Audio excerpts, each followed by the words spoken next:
difficult when it's tied up with your religion.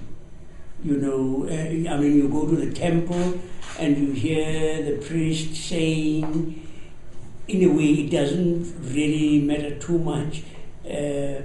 You are still going to have a regeneration, rebirth. Of course, if you behave badly, you will come back as a lower caste. So you look at Dalits and you say they are there because they are being punished. The gods are punishing them, and really they don't deserve better. It's going to require a heck of a lot of revolutionary thinking. One part of me says yes. I think I'd much rather we had a better supply of water, a better way of getting rid of our waste. But on the other hand, it is important, not just for Indians, but for people of color, that we can do it, and we've done it. So it's tough. It's a tough one, because I think many in the so-called developing world will be proud that a developing country has actually done what the so-called developed have accomplished. So it's not. In a way, it's not an either or. You've got to be saying, if we have enough pride to want to launch a spacecraft to Mars, and yes, we have, then we ought to have an equal pride in having a more egalitarian society. That we should be proud that we do not, in fact, have children who die because they can't afford a very cheap inoculation. We can have, the things that have been happening where people have abortions because they are carrying a girl child, or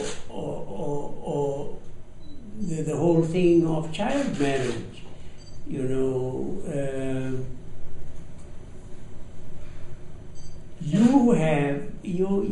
have very many sources from which to tap, that can inspire you.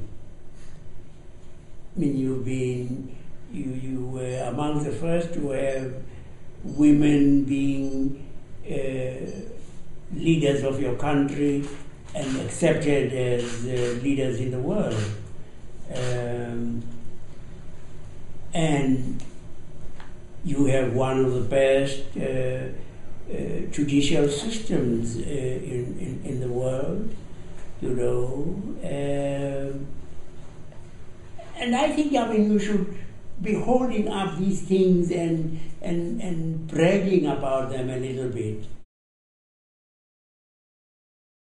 We have the capacity, we have the opportunity of becoming a more egalitarian society, a more compassionate society. We have the capacity. and it's just there is an odd thing about us human beings, which makes us think that if I hoard things for myself, I will have enough.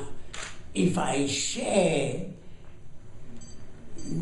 there won't be enough to go around. And yet, the truth of the matter is that if we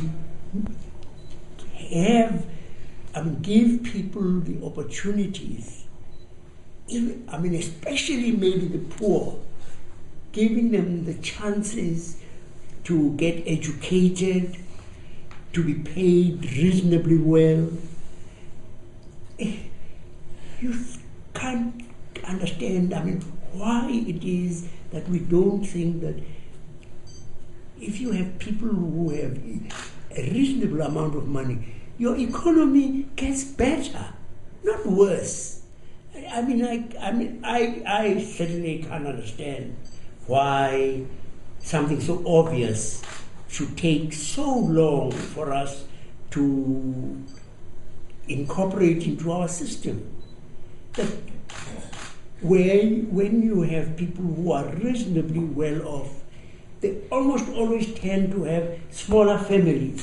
They almost always will want to see their children do well. I just think that we must have had someone up there who was on our side when God decided that he was going to have to be our president, our first democratic president. I can't imagine anyone else pulling it off in the way that he did, especially in persuading people to walk the path of reconciliation and forgiveness. We were very, very, very, very, very, very fortunate. He's just an incredible human being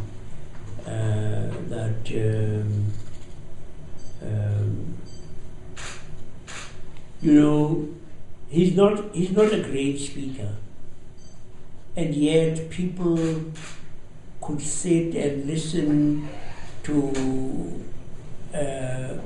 him speaking for hours on end, because I don't know that they were particularly listening to what he was saying as listening to who he was.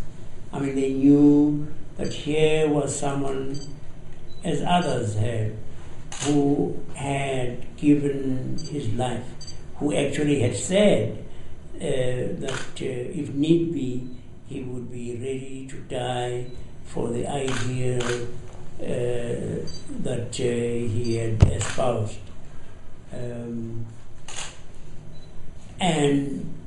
There is no one like him, not just in South Africa, there's no one like him in the world.